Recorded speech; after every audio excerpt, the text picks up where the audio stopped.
lucky girl. She got married to a boy like you.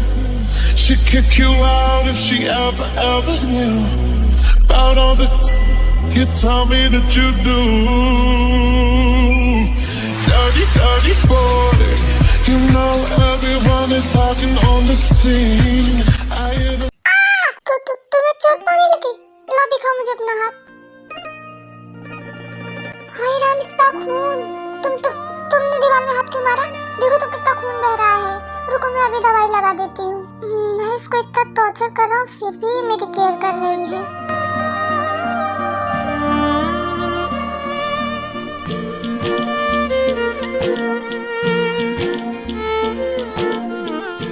मैंने तुम्हें medicine लगा दी, अब तुम रेस्ट करो, ठीक है? इस हाथ को ज्यादा यूज मत करना। अब तुम मुझे बताओ कि मुझे क्या करना चाहिए और क्या नहीं। हेलो, तुम्हें तो मुझे थैंक यू कहना चाहिए। मैं तुम्हारी इतनी हेल्प कर रही हूँ, तुम इतना टॉर्चर कर रहे हो मुझे, उसके बावजूद भी थैंक्स का तो पता नहीं, लेकिन तुम्हारी जिंदगी जहन्नुम बना दूंगा ये तो पता है मुझे। मैंने तुम्हारा क्या बिगाड़ा है जो तुम ऐसे मुझे बोल रहे हो?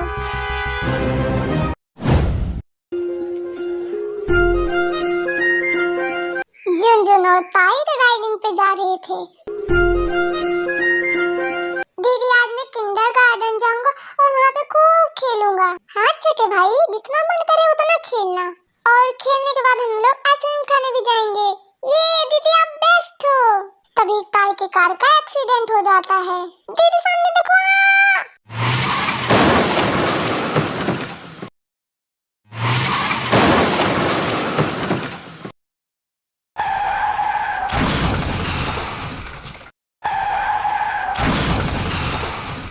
इस एक्सीडेंट में युनजुन को बहुत ज्यादा चोट आ जाती है। जब युनजुन की आंखें खुलती है तो वो हॉस्पिटल में होता है। मॉम दी कहाँ पे है? आज तुम्हारी जो हालत हुई है सब तुम्हारी दी की गलती है। मैं उसे कभी नहीं माफ करूंगी। पर मॉम, पर कुछ नहीं, तुम आराम करो, मैं भी थोड़ी देर में आती हूँ। इस इंसिडेंट के बाद ताई के मॉम का बिहेवियर एकदम से चेंज हो गया। ताई अब तुम इस घर में नहीं रहोगे, तुम्हारे वजह से मेरी बेटी को चोट लगी। बट मॉम, बट कुछ नहीं, वो तो भगवान का शुक्र है कि उसको ज्यादा चोट नहीं आई, वरना तुम्हारी वजह से आज मैं अपना बेटा खो देती। अब तुम इस घर में एक पल भी नहीं रहोगे, निकल जाओ यहाँ से। ताई की मॉम उसको उसके आंटी के घर पे छोड़ देती है। तो अभी मैं आपको बता दूं कि युनजुन ताई का सगा भाई नहीं है और ना ही जिन उनकी सगी मॉम। जिन दिल की बहुत अच्छी है, लेकिन इस इंसिडेंट के बाद उसका बिहेवियर एकदम से चेंज हो गया। जिन ताई को उसके आंटी के घर पे छोड़ देती है, जिसका बिहेवियर बहुत ज्यादा रूड होता है, लेकिन जिनको ये बात नहीं पता होती है।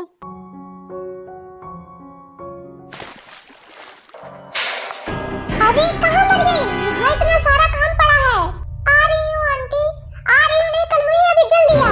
यहाँ मुफ्त की रोटी तोड़ने आई है जो? यहाँ रहना है तो मेरे साथ पे नाचना पड़ेगा, सारा काम भी करना पड़ेगा। वो आंटी मैं कपड़े धुल रही थी। कपड़े धुलते हो तो हाथ बहुत धीमे चलते हैं, खाना खाने के लिए इतना तेज। माँ बाप तो चले गए छोड़ के मेरी जिंदगी हराम करने के लिए। जाके जल्दी सारा काम कर कलमुही। मॉम, दीदी का नाम कलमुही नहीं है, तय है। तुम चुप करो। काम में काज की, दुश्मन अनाज की। आंटी आप ऐसा क्यों बोल रही है? सारा दिन तो मैं काम करती हूँ। इतना बोल कर ताई वहाँ से रोते हुए अपने रूम में चली जाती है। मॉम, दीदी सही तो कह रही है, पूरा दिन वो काम करती है इतना सारा, ऊपर से आप उनको ऐसे डांटती रहती हैं। एटलीस्ट आप थोड़ा सा उनसे प्यार से भी बिहेव कर सकती हैं। तेरी ज्यादा जुबान चल रही है, चुपचाप जाके पढ़ाई करो, वरना मार मार के तुम्हारा ऐसा हाल कर दूंगी ना, दोबारा बोलने लायक नहीं रहोगे। अपनी आंट के मुँह से इतनी कड़वी बातें सुनकर ताई रोते रोते पता नहीं कब फर्श पे सो गई। आयु को तो कॉफी के लिए बोल दिया है, पर मैं पहन के क्या जाऊँ? भैया कच्चा बनियान पहन के चले जाओ। छोटे बहुत ज्यादा शरारती हो गए हो। सॉरी भाई। कोई बात नहीं, जाके पढ़ाई करो। फिर हमको आयु से मिलने के लिए रेडी हो जाता है।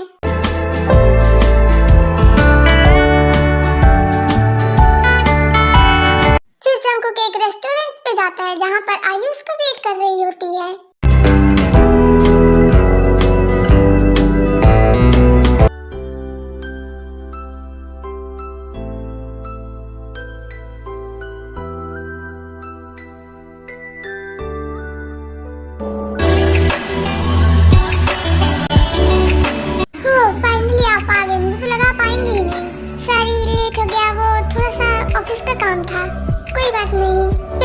कॉफी पीते हैं और लंच करते हैं। आयु और जंको कब मिलने का सिलसिला ऐसे चलता रहता है। वो दोनों काफी क्लोज आ जाते हैं। पता नहीं आंटी कैसे नींद आ गई। यहाँ खड़े खड़े मुझे क्या देख रही है? अब मुझे भी खाएगी क्या? जैसे पैदा होते ही अपने माँ बाप को खा गई। घर का सारा काम पड़ा है और ये महारानी सो रही है। चुपचाप जाके खाना बना और बर्तन कपड़े दोनों साफ कर, उसके बाद ही ट्यूशन जाना। जी आंटी। इतना बोल कर ताय सर झुका के रोते हुए वहाँ से चली जाती है। ताय घर का सारा काम करती थी, उसके बाद वो ट्यूशन पढ़ाने जाती थी, जिससे उसको जो पैसे मिलते थे उसकी वजह से उसको 2 वक्त का खाना मिलता था। हाँ, सारा काम हो गया, कपड़े भी धुल लिए, खाना भी बना लिया, सबको खाना भी खिला दिया। अब मैं खा लेती हूँ। ये क्या, यहाँ पर तो 2 रोटी है। ये रोटी मैं खा लेती हूँ, ट्यूशन पढ़ा के आऊंगी तो बना दूंगी सबके लिए। कल मुझे ये क्या कर रही है? ये तुम्हारे लिए नहीं, मेरे बेटे के लिए है। पर आंटी मुझे तो भूख लगी है, कल रात से मैंने कुछ नहीं खाया। खा खा के गुब्बारे से फूल गई है और कितना खाएगी? ये मेरे बेटे के लिए जो दिन रात पढ़ाई करता है, अब उसके हिस्से का भी खाएगी क्या? पर आंटी मैंने तो कल से कुछ भी नहीं खाया और मुझे भूख लगी है। तो क्या हुआ, एक दिन नहीं खाएगा तो मर नहीं जाएगी? इतना बोलकर किचन में ताला लगाकर वहाँ से चली जाती है और ताई बिना कुछ खाए ट्यूशन पढ़ाने के लिए चली जाती है। Welcome Mrs Jeon. Oh come on Rose, मेरे नाम से बुलाया करो। तुम तो बड़े घर की बहू हो, तुम्हारे बड़े घर में शादी हो गई है, तो हमारी दोस्ती तो वैसी की वैसी है ना। शोरमी, इनका नाम रोज है, ये जंकुक की मॉम की बेस्ट फ्रेंड है। कैसी हो मिसेस जियोन? रोज यार, फिर से? हाँ फिर से। अभी तेरी आदत नहीं है ना मुझे परेशान करने वाली, और जाएगी भी नहीं। वैसे तो बहुत दिनों बाद मुझसे मिलने आई, क्या हुआ, कोई प्रॉब्लम है? अरे नहीं यार, बस मुझे एक ही चीज की टेंशन है। तुझे और टेंशन? सबको टेंशन देने वाली को और टेंशन हो गया? वैसे पता कौन सी टेंशन है? हाँ तुम तो जानती हो ना, जंकुक बड़ा हो गया, उसकी शादी भी करनी है, तो कर दो ना। अरे कोई अच्छी लड़की तो मिलनी चाहिए ना। वैसे लड़की तो है मेरी नजर में, पर क्या, उसके माँ बाप नहीं है और वो अपनी आंटी के साथ रहती है जो उसको बहुत परेशान करती है। मैं तो उसको अपनी बेटी जैसी मानती हूँ और शायद तुम्हें भी वो अच्छी ही लगे। ओ कम ऑन रोज, जब तुम्हें वो पसंद है तो वो मुझे भी पसंद ही होगी। तो कब मिलवा रही हो मुझसे? कल वो ट्यूशन पढ़ाने आएगी, तब मिल लेना उससे। ठीक है, मैं कल आती हूँ। फिर ये दोनों अपनी बातों में लग जाती हैं।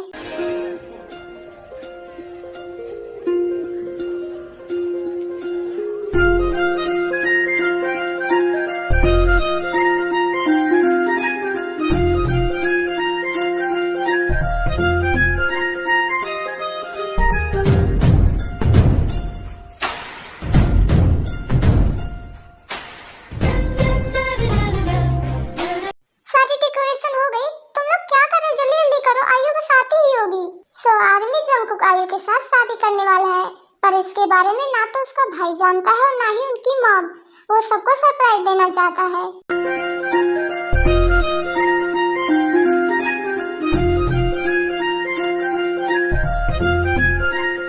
काफी देर हो गई, अभी तक आयु आई नहीं। कॉल करके पूछता हूँ कहाँ पे है। जंकुक बहुत कॉल करता है लेकिन आयु उसका कॉल रिसीव नहीं करती है। देखते ही देखते रात से सुबह हो गई पर आयु नहीं आई। आयु तुम कहाँ हो? तुम आई क्यों नहीं? आयु तुमने ये अच्छा नहीं किया मुझे चीट करके। अब मैं किसी से प्यार नहीं करूँगा और ना ही किसी से शादी करूँगा। जंकुक मायूस होकर वहाँ से अपने घर चला जाता है।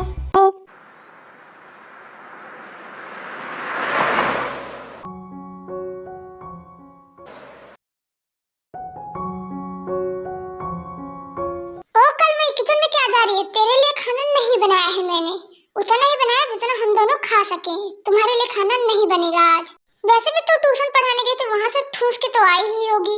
अब इतना खाना खाती है तो हरदम तो खाना नहीं बन सकता है ना तुम्हारे लिए, इतना तो राशन नहीं है मेरे घर।